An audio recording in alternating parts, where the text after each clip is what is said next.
So thinking about these open areas in schools is not necessarily classrooms. And when you think about, when you affiliate certain words with studio versus classroom, you think of a studio, there's probably a few words that pop into your head. Creative, artistic, relaxing.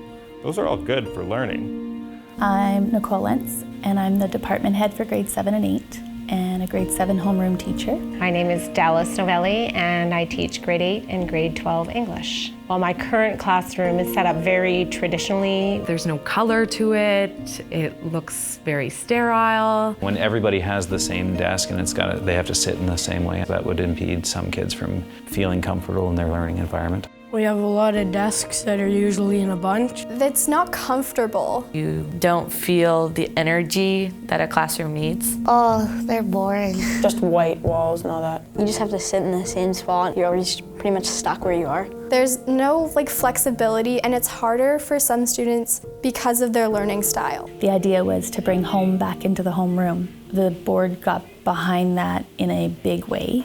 We want the furniture to be flexible and agile, and we want to create something that will enable that specific driver. I would put wheels on the tables. I'd probably change the chairs to something a little more comfortable. It could be a bit more colorful and more inviting. Right here, they're affiliating colors with different ideas and concepts. Because the teachers, they make it a lot of fun to learn. A few months in, we started thinking about what are the possibilities for the entire grade 7 division, or maybe even the entire grade 7-8 division. So it just took off.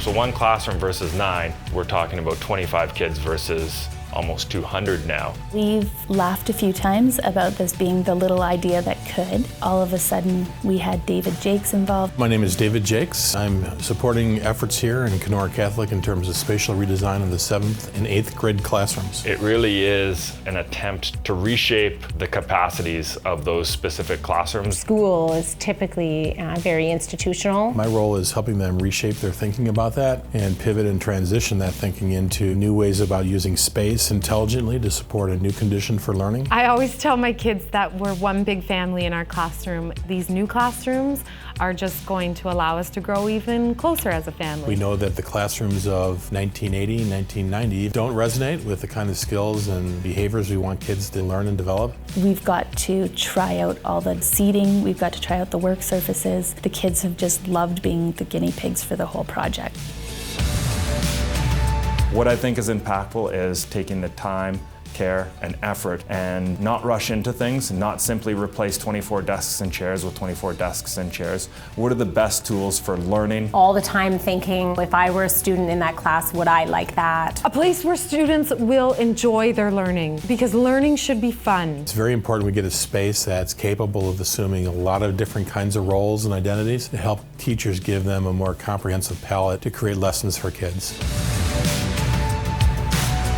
I like it way better than the old setup. It's a lot more comfortable, and it's a lot easier to do group work. It's more home-like, easier to work. I think that we have more focus on what the teachers are teaching us. There's tables that are curved differently so you can attach them all together. Whatever you need to do, the class can be that for that day. The new studio environments have leveled the playing field for kids who struggled in the traditional classroom. Everyone just seems happier, just like a room that gives off good vibes. Well, it's definitely more homey. The biggest joy of being a teacher is to see kids using their own minds, but also working together.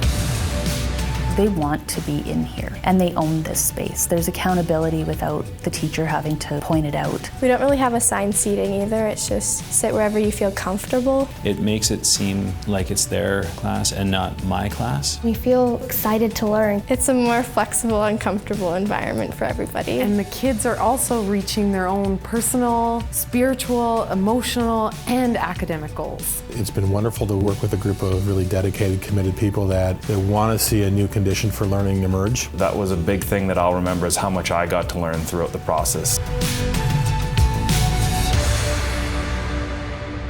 This is definitely the coolest thing I've been a part of in my career as a teacher.